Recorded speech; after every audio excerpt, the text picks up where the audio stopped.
Nobres colegas, sejam todos bem-vindos e bem-vindas ao Sociology Cast. Eu sou Agnes Sofia e irei conduzir esse formidável podcast com os meus queridos colegas Daniela Stephanie e João Heitor. Somos estudantes do segundo período do curso de Direito do Campus 3 da Universidade do Estado da Bahia. Este podcast é um trabalho apresentado como requisito avaliativo ao componente curricular Sociologia Jurídica, ministrado pela professora Ana Cristina. Desde já, iremos acompanhar vocês no universo do conhecimento social e jurídico. Traremos informações que, com certeza, irá ajudar em seus estudos. Neste episódio, conversaremos sobre o paradigma iluminista do direito, uma releitura do contrato social. Para tanto, foi feita uma pesquisa bibliográfica partindo dos seguintes referenciais teóricos: Boaventura de Souza Santos, Eugen Elich e Achille Mbembe. Além disso, exemplificaremos o problema apresentado com a notícia do jornal The Intercept Brasil. E, para falar mais um pouco sobre a notícia, convidamos Iracema Silva, que é bacharel em Direito. Primeiramente, na obra Reinventar a Democracia, Boaventura de Souza Santos, sociólogo português, propõe em suma um novo e inovador modelo democrático, baseado na solidariedade entre os povos, a devida distribuição da riqueza, a consequente diminuição da pobreza e maior participação dos cidadãos nas decisões políticas, além de resguardar o ambiente ecológico e a biodiversidade. No primeiro capítulo, Boaventura faz um breve resumo acerca da justificativa para a existência do Estado, realçando as teorias contratualistas e expondo seus aspectos, como a ideia da vontade geral e bem comum, por exemplo. No segundo, contudo, ele critica as consequências sociais do contrato, alegando, dentre outras questões, que houve não apenas inclusão dos indivíduos na sociedade, mas também a exclusão de muitos. Isso ocorre, dentre outros fatores, em virtude do desemprego em massa, o que nega a cidadania para boa parte da população mundial, especialmente nos países centrais e periféricos.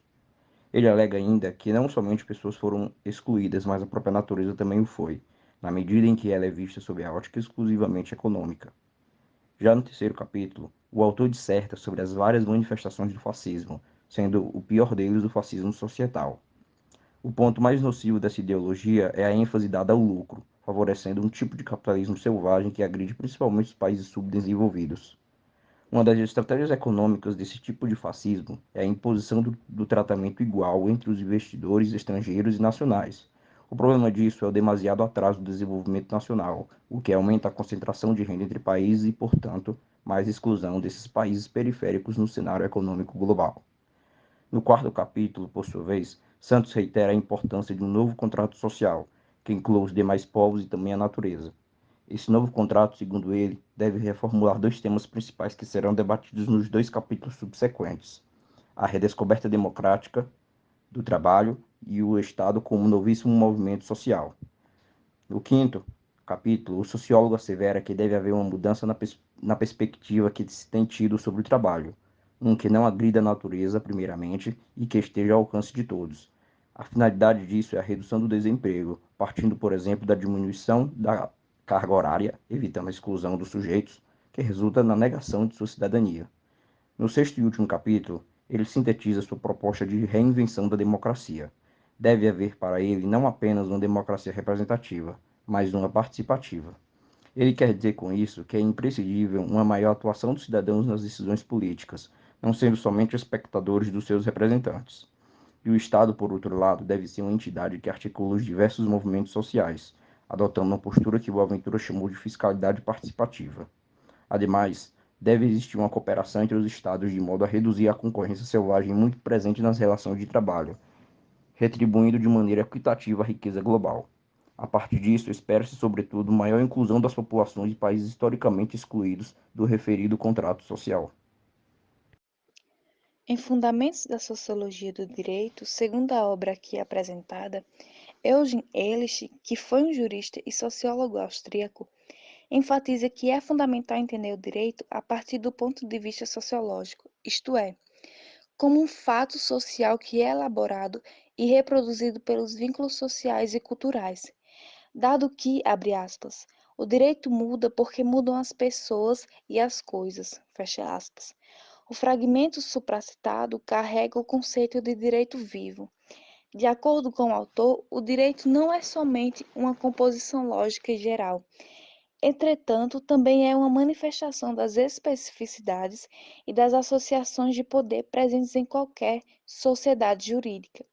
Dessa maneira, a ligação entre o paradigma iluminista do direito e os conceitos mencionados por este, no capítulo 7 do livro, está na análise a essa concepção universalista e racionalista do direito, que não leva em consideração as distintas relações culturais e sociais das associações jurídicas. O autor sugere um avanço sociológico que aprecia a diferença e a autonomia dos sistemas jurídicos locais, certificando que o direito é um fenômeno profundo e seu conhecimento é imprescindível no panorama social e histórico próprio. Vale ressaltar que o direito positivo nem sempre é uma expressão daquilo que a sociedade acredita ser direito, conquanto, na maioria das vezes, seja elemento da construção social daquilo que a sociedade considera justo. Entretanto, os dispositivos legais podem estar desatualizados e as leis podem estar em desproporção com aquilo que a sociedade julga ser certo ou errado. Por isso, as leis estão em constantes mudanças, porque o direito é um fenômeno social que está intrinsecamente ligado às diretrizes e valores de uma definida sociedade. Nesse viés, aquilo que está contido na letra da lei expressa os preceitos sociais das relações mais abrangentes. A outro giro, a obra necropolítica do filósofo Achille Mbembe representa, como o próprio nome diz, a morte como política. Esse livro debate sobre as conexões de controle e morte no cenário odierno. Assim, no início do livro, o autor caracteriza a necropolítica dizendo que, abre aspas, a expressão máxima da soberania reside em grande medida no poder e na capacidade de ditar quem pode viver e quem deve morrer, fecha aspas. Nesse sentido, Bembe observa o poder soberano e o biopoder em ligação ao estado de exceção, isto é, um regime no qual as leis e as diretrizes são paralisadas com o propósito de condicionar a disposição civil e política. Dessa maneira, para o autor, o biopoder é uma medida essencial do poder soberano, também que o estado de exceção é um formato de legitimação deste domínio. Conforme Bembe, o biopoder é a habilidade do Estado de administrar a vida do povo de um território, estabelecendo as perspectivas biológicas, sociais e econômicas dos indivíduos. Para ele, o biopoder é qualificado de instituir a vida da sociedade, tanto a vida sadia quanto a vida enferma. Desse modo, o poder se transformaria em um aparelho de domínio social apto de regular a existência humana consoante gostos singulares. Sob outra perspectiva, a soberania é observada como uma concepção atribuída à competência do Estado desempenhar sua superioridade indiscutível no interior de seu território. Nesse diapasão, o Estado tem um potencial de matar ou deixar morrer, determinar sobre a vida e a morte de seus sujeitos. Portanto, a ideia de necropolítica caracteriza então um regulamento político que causa morte, em vez de asseverar e defender a vida. E por fim, cabe expor a citada notícia. No ano passado, 2022, o jornal The Intercept Brasil publicou uma entrevista com o professor da Fiocruz, Paulo Basta, intitulada Cérebro de Fetos e Yanomami tem 7 vezes mais mercúrio de garimpo que o de adultos. O pesquisador explica que isso ocorre por conta do garimpo ilegal, que usa o mercúrio nos rios a fim de unir os pedaços de ouro. Por conseguinte, os peixes são contaminados e, por serem a principal fonte de proteína dos Yanomami, acabam sendo prejudicados em virtude do acúmulo do metal no seu organismo. Paulo Bastos assevera ainda que o garimpo é demasiadamente nocivo, também porque destrói a floresta e causa um prejuízo aos recursos naturais. Para ele, há uma colonização estrutural existente desde a época que os portugueses chegaram ao Brasil. Há claramente nesse exemplo um dano à biodiversidade e ao ambiente ecológico, o que reitera a crítica de Boaventura à natureza fora do contrato social. Outro sim, a notícia possui relação com o livro Necropolítica, de Ackley Bembe, visto que não há uma intervenção estatal que impeça a mineração na terra indígena. Por consequência disso, os indígenas estão morrendo, pois os direitos dos povos Yanomami estão sendo violados pelos garimpos ilegais, que visam apenas a riqueza, causando a destruição da natureza, que é o meio de subsistência dessas comunidades. Ademais, a ordem jurídica e moral do Brasil está sendo suprimida por aqueles que detêm o poder, pois, como enfatizado por Ehrlich, uma comunidade é regida por normas e valores culturais. Porém, com o garimpo ilegal, os direitos dos povos Yanomamis estão sendo destruídos. Não pode haver, contudo, uma negligência por parte do Estado brasileiro. Cabe ao Judiciário punir severamente atitudes como essas, haja vista o claro desrespeito aos direitos dos nativos constitucionalmente assegurados. Agora, para encerrar o podcast, a convidada Iracema Trucá irá falar sobre a notícia. Cangri Caiapri, boa tarde a todos. Quero, em primeiro lugar, saudar a professora e doutora Ana Cristina, dizer do meu prazer, da minha felicidade em estar gravando esse vídeo e nervosa também, porque até bem pouco tempo eu estava aí, sentadinha nessa cadeira, ouvindo seus ensinamentos, né, bebendo da fonte do conhecimento direto e trocando experiências, levando puxão de orelha, mas tenho certeza, professora, que foram para o meu crescimento, né, Rinetô, gratidão por tudo, por todas as nossas trocas.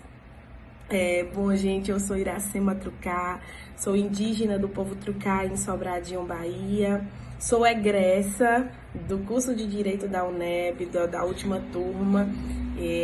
Estou atualmente como coordenadora de políticas para os povos indígenas do estado da Bahia. É uma coordenação que faz parte da Superintendência de Políticas para os Povos Indígenas, que foi criada com o escopo de poder garantir e viabilizar as políticas públicas para os povos indígenas, né? Eu fui convidada pelas nobres colegas para falar com vocês um pouco acerca das notícias que foram vinculadas aí sobre os parentes Yanomamis, notícias essas que chocaram o Brasil, né? Não só o Brasil, o mundo, porque os jornais internacionais vincularam as imagens e as notícias do que estava acontecendo na TI Yanomami. TI essa demarcada desde 1992, mas que, segundo o MPF, os dados do MPF é que nos últimos 5 anos mais de 20 mil homens invadiram as terras indígenas Yanomami por conta do garimpo ilegal. E dentro de diversos problemas ocasionados, né, foi ocasionado a contaminação do solo, deixando assim a terra improdutiva para a agricultura de subsistência. Os parentes não podiam ali plantar para comer.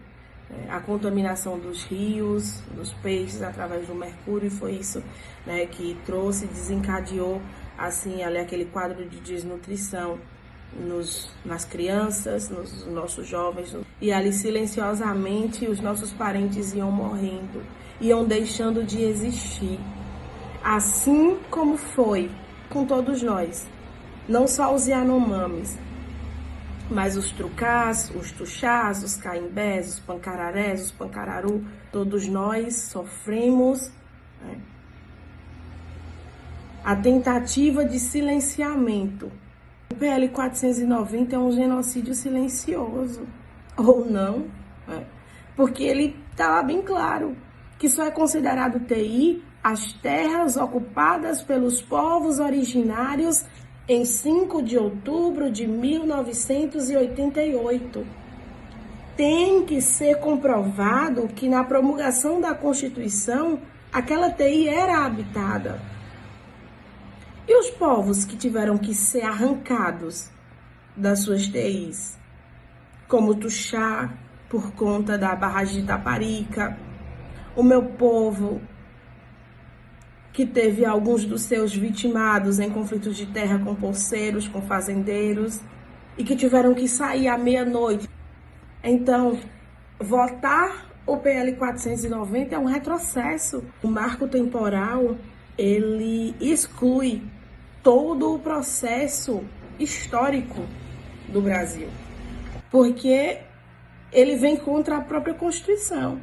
Porque no artigo 231 ela diz que as terras indígenas, elas são definidas, aquelas que estavam ocupadas antes mesmo da configuração de Estado brasileiro. E aí? É uma tentativa, eu não digo mais silenciosa, amigos, mas ela é uma tentativa escancarada de genocídio, de acabar com a terra que é nossa por direito. Só é preciso que demarquem os nossos territórios. Chega de morte. Chega de desnutrição como os Yanomamis. Chega de falta de escola. Que a história continue a ser contada por nós. Não pelos outros, pelo que a gente foi um dia, não.